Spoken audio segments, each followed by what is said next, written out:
बाबा जी की साथ संगत जी, राधा स्वामी जी। पूर्ण संत महात्माओं ने हमेशा नेक कमाई, हक हलाल की कमाई पर जोर दिया।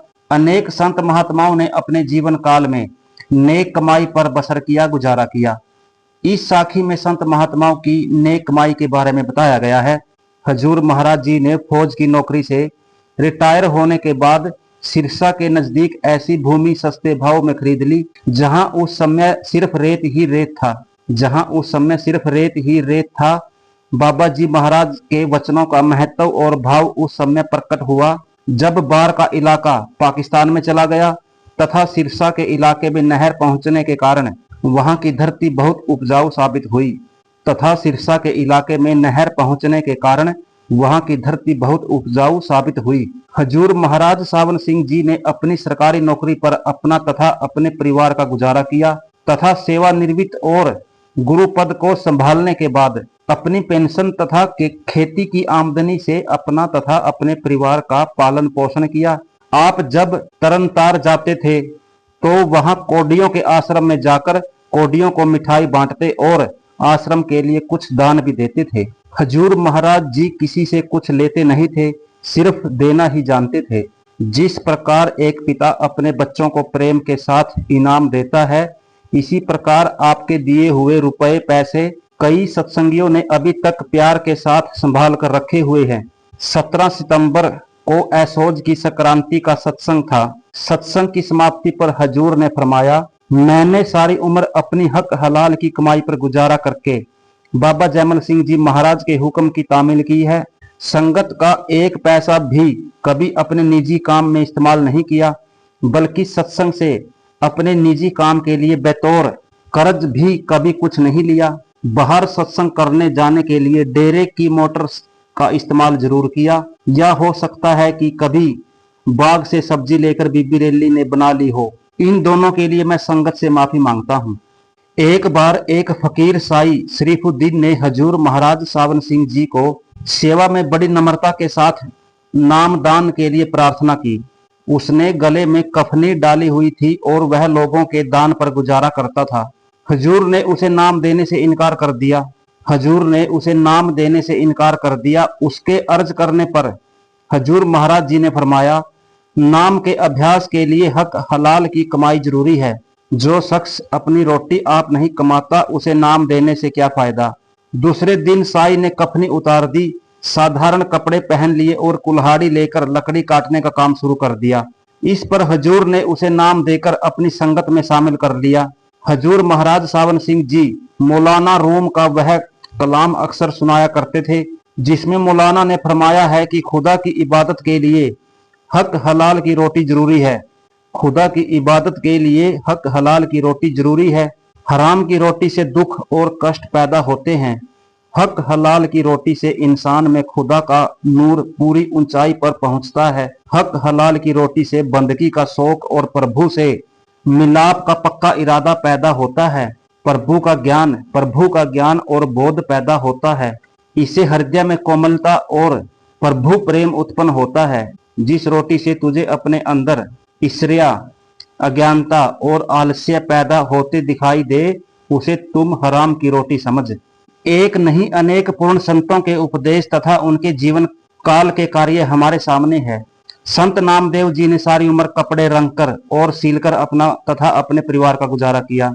संत रविदास जी ने जीवन भर जूतियां गांठ गांठ कर अपना निर्वाह किया। हालांकि राजा पिप्पा तथा मेवाड़ की रानी मीराबाई गुरु रविदास जी के शिष्य थे। हम सबको मालूम है, संगत जी, हम सबको ये किस्सा मालूम है कि कैसे मीराबाई ने एक कीमती हीरा जबरदस्ती गुरु रविदास जी को दे दिया और कहने लगी, इसे बेचकर आराम से जिंदगी बसर करें। आप यह जो जूतियां गांठने का काम करके अपना गुजारा करते हैं, इसके कारण मुझे लोगों के ताने सुनने पड़ते हैं और बड़ी शर्म महसूस होती है। जब काफी समय के बाद मीराबाई अपने गुरु रविदास से मिलने आई तो देखा कि वह वही ज्यों पड़ी है और वही जूतियां गांठने का काम जारी है। हीरा वही पड़ा था जहां वह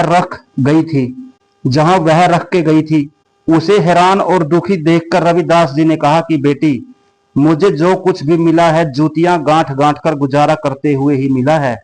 अगर तुझे मेरे पास आने में शर्म महसूस होती है तो घर बैठे ही भजन सिमरन कर लिया कर। संत रविदास जी ने अपनी वाणी में नेक कमाई के विषय को कई पहलुओं से स्पष्ट किया है। सबसे पहले आप हमारे इस भ्रम को दूर करते हैं कि परमात्मा की भक्ति केवल घर बार का त्याग करके जंगल पहाड़ों गुफाओं आदि में छिपकर अथवा हठ कर्मों के द्वारा ही की जा सकती है। आप फरमाते हैं कि जिस व्यक्ति को एक राम और दूसरे सच्चे शर्म पर भरोसा है उसका जीवन सफल है। गृहस्थ में रहते हुए मनुष्य को नाम का अभ्यास करना चाहिए। घर को त्याग कर वन में भटकने का कोई फायदा नहीं, बल्कि नेक कमाई करते हुए घर में रहते हुए अभ्यास करने से घर बैठे ही प्रभु का मिलाप हो सकता है। हजूर महाराज चरण सिंह जी अपने सत्संगों में कई बार समझाते थे कि घर बार का त्याग कर देने से हमारे मन में मालिक की भक्ति का ज्यादा शौक पैदा नहीं हो जाता और न ही इस प्रकार के त्याग द्वारा जीवन की मूल आवश्यकताएं रोटी कपड़ा और सिर पर छत खत्म हो सकती है। जंगल में भी पेट रोटी मांगता है, तन ढकने के लिए कपड़े की जरूरत पड़ती है और सिर पर किसी छत या छाया की। घर बार त्याग कर हम अपना बोझ खुद उठाने के बदले दूसरों पर या समाज पर डाल देते हैं। संत नामदेव, संत रविदास, संत कबीर और गुरु नानक साहब ने स्पष्ट रूप से समझाया है कि मनुष्य संसार का कामकाज करते हुए भी प्रभु के नाम का सिमरन कर सकता है। संत रविदास जी फरमाते हैं कि जो प्रेमी अपने हाथ कार्य की ओर तथा हृदय प्रभु की ओर लगाए रखता है, प्रभु स्वयं ऐसे भक्त के घर जा पहुंचते हैं। प्रभु स्वयं ऐसे भक्त के घर जा पहुंचते हैं। गुरु गोविंद सिंह का ये वाक्य तो आपने सुना होगा। गुरु गोविंद सिंह के विषय में प्रसिद्ध है कि उन्होंने एक बार सेवा और भेंट का बहुत सा धन नदी में फेंकवा दिया, लेकिन अपने जरूरतमंद शिष्यों को नहीं दिया। कारण पूछे जाने पर आपने फरमाया कि चढ़ावे का धन जहर के समान होता है।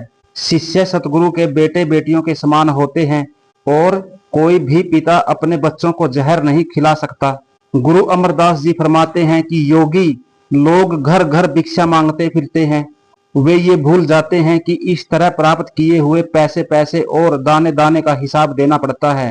पहले तो दुनिया का कथित त्याग कर देना और फिर उसी दुनिया के आगे हाथ फैलाना न बुद्धिमता की निशानी है न योग की।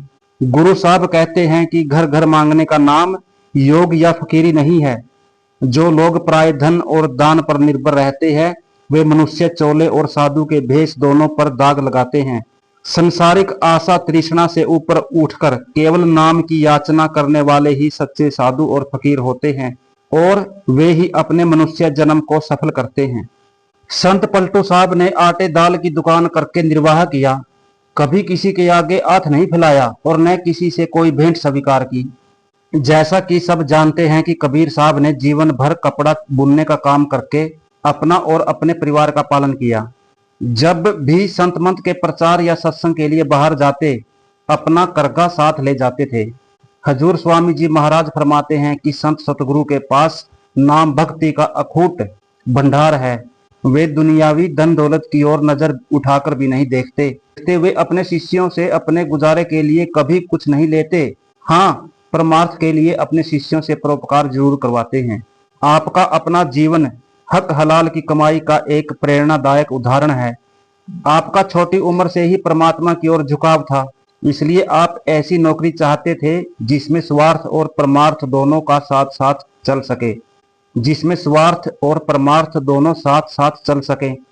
आपने वल्लभगढ़ के राजा के पास फारसी के अध्यापक के रूप में नौकरी की, जिसमें 3 घंटे प्रतिदिन लगाने पड़ते थे। उन दिनों राजाओं के कर्मचारियों को वेतन के साथ गुजारे के लिए रसद भी मिला करती थी। स्वामी जी महाराज सारी रसद जरूरतमंदों में बांट दिया करते थे और वेतन का काफी बड़ा हिस्सा अपने पिताजी को भेज देते थे। रोजी कमाते हुए भी आपके मन में पूर्ण वैराग्य था। स्वामी जी महाराज के पिताजी घर के गुजारे के लिए साहूकारी किया करते थे। पिताजी के देहांत के बाद स्वामी जी ने अपने सभी कर्जदारों को बुलाकर कहा कि जो कोई कर्जे की मूल रकम चुकाना चाहे चुका सकता है और जो न लौटाना चाहे वह न लौटाए। उन्होंने कर्जदारों के सामने कर्जे के सारे कागज पत्र फाड़ दिए और सूद की आमदनी सदा के लिए बंद कर दी।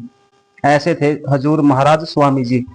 ऐसे ही हजूर महाराज सावन सिंह जी थे, उनका भी ऐसा ही एक किस्सा है। हजूर महाराज सावन सिंह जी ने कहा, किसी से अगर कुछ लेना है, मुझे किसी से अगर कुछ लेना है तो वह छोड़ता हूँ, अगर किसी का मुझे कुछ देना हो तो वह बता दें और ले लेवें। मुझे किसी से अगर कुछ लेना है तो वह छोड़ता हूँ, अगर किसी का मुझे कुछ देना हो तो वह बता दें और ले ले। हजूर ने फिर फरमाया, जिस किसी को मैंने कभी कुछ नरम गरम कहा हो वह मुझे माफ कर दे। सतगुरु के मुखार बिंद से ये वचन सुनकर सारी संगत की आंखें भर आई, क्योंकि यह एक प्रकार से सतगुरु की ओर से घोषणा थी कि वे अपना कार्य पूर्ण करके परम धाम जा रहे हैं, अपना कार्य पूर्ण करके परम धाम जा रहे हैं। एक दिन डेरे में हजूर ने एक सेवादार श्री गोपाल सिंह लट्ठा को 40 रुपए दिए और फरमाया, कई साल पहले मेरे दफ्तर में एक अर्दली था, कई साल पहले मेरे दफ्तर में एक अर्दली था, उसने ये रुपए मेरे पास रखे थे। एक बार वह छुट्टी लेकर गया और फिर लौटकर नहीं आया। मैं उसका रास्ता देखता रहा, उसके रिश्तेदारों और वारिसों की बहुत तलाश की कि रुपया पैसा उसके बाल बच्चों को दे दूं, मगर कोई पता न चला। अब ये रुपए पैसे डेरे के सेक्रेटरी को दे दो कि सेवा में जमा कर लें। सतगुरु हजूर महाराज चरण सिंह जी, जो महाराज सावन सिंह जी के पुत्र थे, बताते थे कि एक बार हजूर बड़े महाराज जी ने आपको तथा आपके छोटे भाई सरदार पुरुषोत्तम सिंह को बुलाकर कहा, देखो बेटा, मैंने जब भी हाथ बढ़ाया है तो कुछ देने के लिए ही बढ़ाया है, कभी भी लेने के लिए हाथ नहीं फैलाया। मैंने जब भी हाथ बढ़ाया है तो कुछ देने के लिए ही बढ़ाया है, कभी भी लेने के लिए हाथ नहीं फैलाया। तुम भी हमेशा इसी वसूल पर कायम रहना। संगत जी, इस साखी में संत महात्माओं के जीवन काल और उनकी नेक कमाई के बसर के बारे में समझाया गया है। ऐसी ही साखी के साथ फिर मुलाकात होगी। मुझे दीजिए आज्ञा। बाबा जी की साध संगत जी। राधा स्वामी जी।